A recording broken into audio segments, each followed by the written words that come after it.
So I decided to take the scenic route to work today, and I am so glad that I did because I came across this gorgeous apple tree just hiding through the clearing. I'd never spotted this one before despite taking this walk or route quite often. But all the big ones, as usual, are way up there, and I am an absolute midget. So in one of my upcoming videos, I'm actually going to show you how I DIY a fruit picking doodad with nothing but a long stick, a empty bottle of pop or 2-liter bottle of milk, and a knife and some tape. But back in the apothecary kitchen, and unfortunately, as our stove is currently being replaced, or the kitchen's actually being ripped apart completely, so I only have this one pot to use today, and I have a selection of apples. We've got Granny Smith, Golden Delicious, I can't remember what the red ones are called. I think there's a couple of Braeburns in here as well. Oh, Pink Ladies, that's what they are. And some of these are cooking apples, some of them are eating apples, so we are going to process these today before they go a little too far on. So I'm going to show you how I managed to do this with just one pot.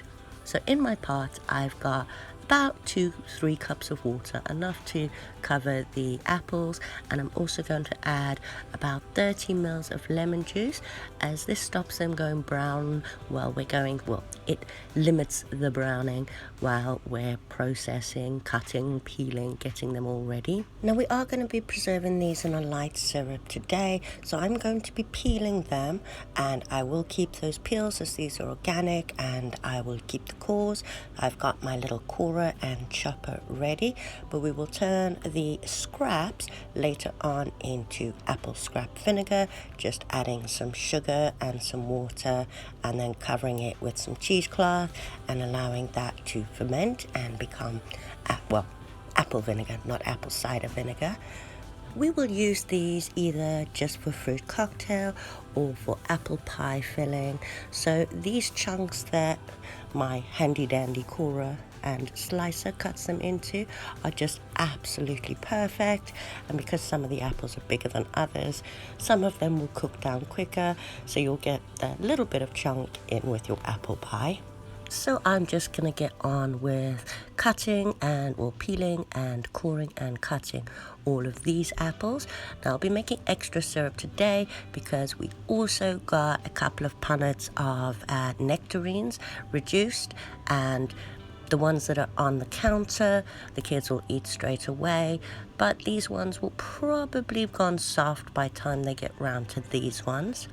So I have my apples, they've been soaking, I've chopped everything up now, and I actually want to drain some of that water off as we don't need that much.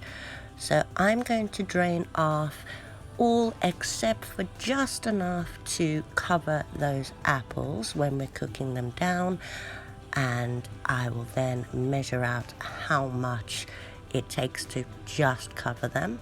Be able to reuse that lemon water to soak the apples that I'm going to process later to put in my dehydrator. And remember that the water that I'm leaving in with the apples still has 1 part lemon juice to 10 parts water, and that comes out according to this jar 12 ounces. I'm not even sure what that is in mil, so I'm going to pop that back in, and I've popped my steam pot or whatever this device is on low to slowly heat, and then back in my jar after I've given a little cleanup because I was quite messy in draining that.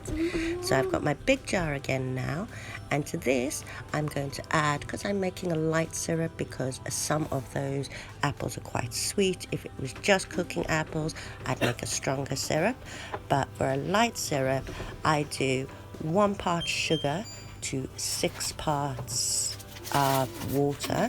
So I've already got 12 ounces in there, and I'll be adding another 12 ounces of water for the syrup.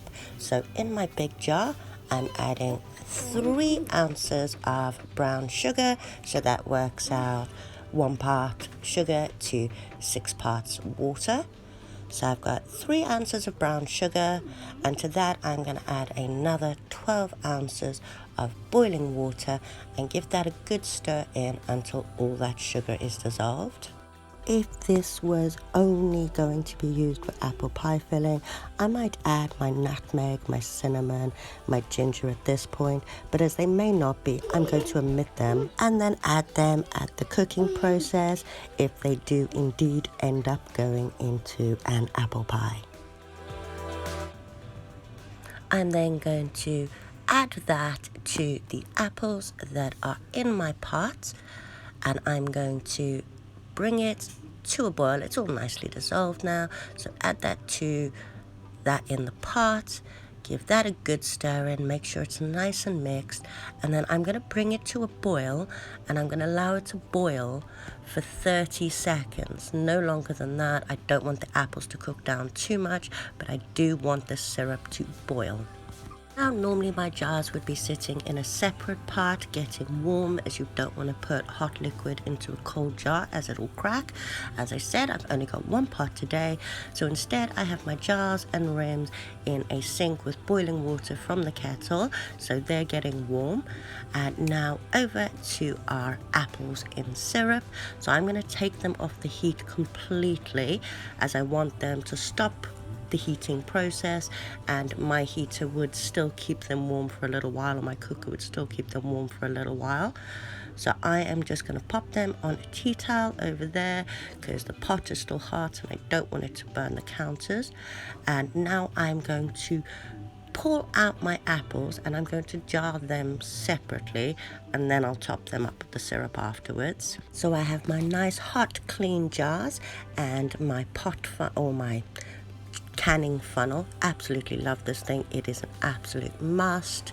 If you're going to invest in anything, I suggest investing in one of these and a set of the jar grabbers so you don't burn your fingers. So I am just going to split these apples over the 2 jars until they're full. Now remember to follow headspace. Normally with the apples we go to 1 inch of headspace, and I think I've got just enough apples here to fill them up, or just give them a little squeeze down. They have cooked a little bit and I don't want to destroy them all. Actually, this one's quite soft, so I'm going to pack them in as well as I can, and there's space in this other one for these last 2, and I'll pack them down as well as I can, again without mushing the apples. And then I'm just going to top them up with that syrup. Now, as I had just over 1 inch with the apples in, I will still just cover them and adhere to that inch headspace. Obviously, follow the recipe that you've got. This is just the way that I do it, and it seems to be, well, it is definitely tried and tested, and it's always worked really well. So normally, or you should, give your rims a good wipe. But I'm just going to grab my handy dandy stick. You can use a chopstick or anything, but because of the chunks you can get some air bubbles in there, so you do want to get them out. So I'm just going to run that, and you can actually see the air bubbles popping up. I'm going to run my dibber dabber around all the corners and make sure I've got all of those air bubbles out.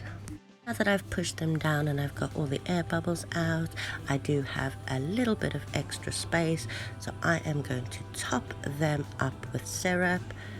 Now, I really should have wiped down my rims at this point before I put my lids on, but I got a bit carried away and I thought they were nice and clean. So I'm just going to pop my lids on, and then I'm going to grab my rims. Now, you'll hear finger tight, so these don't have to be on so tight that you have to ask hubby to take them off.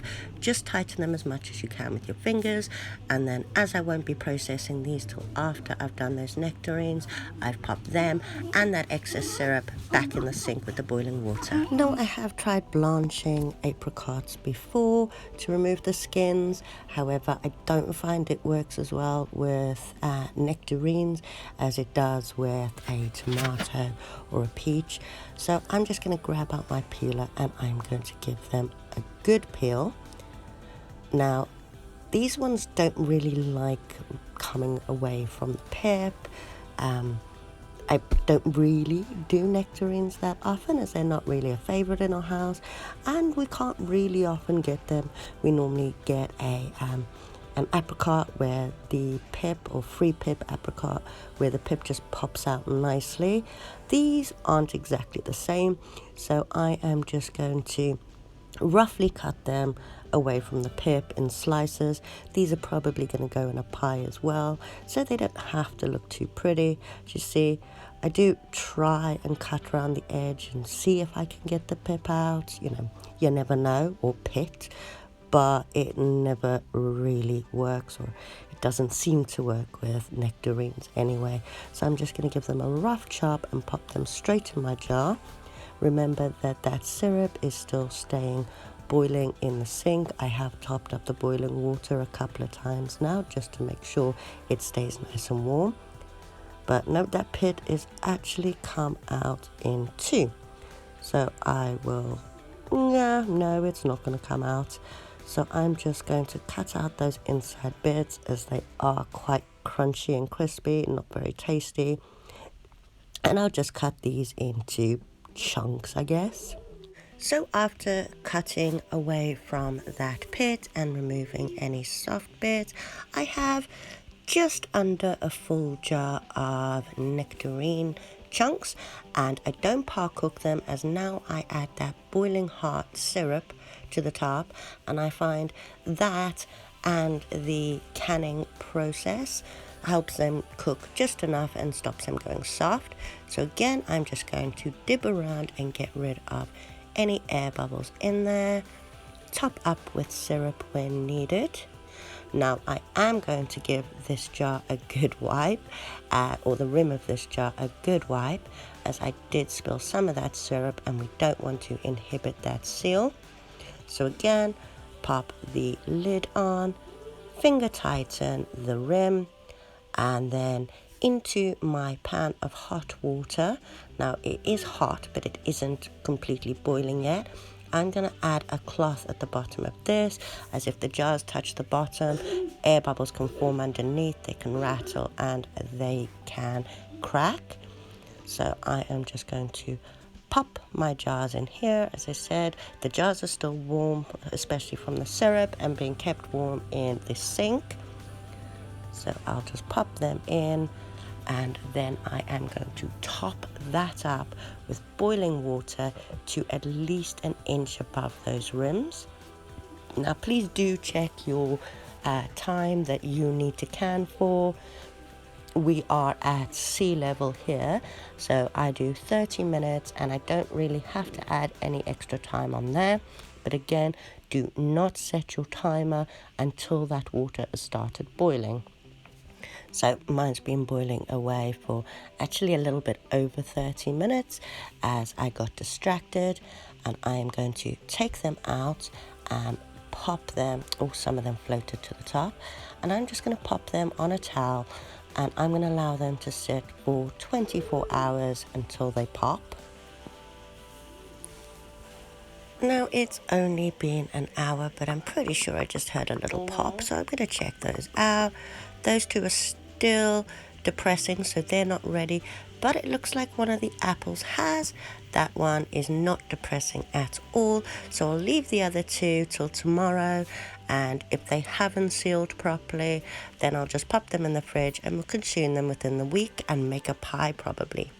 Hope you guys enjoyed this short video on canning when you've only got one pot to do all the cooking and the syrup and the canning. And if you like the video, give us a thumbs up and subscribe. And in our next video, we'll be making that apple grabber stick or fruit grabbing stick. And we're also making some hand soap with the conkers or horse chestnuts that we found at the park yesterday.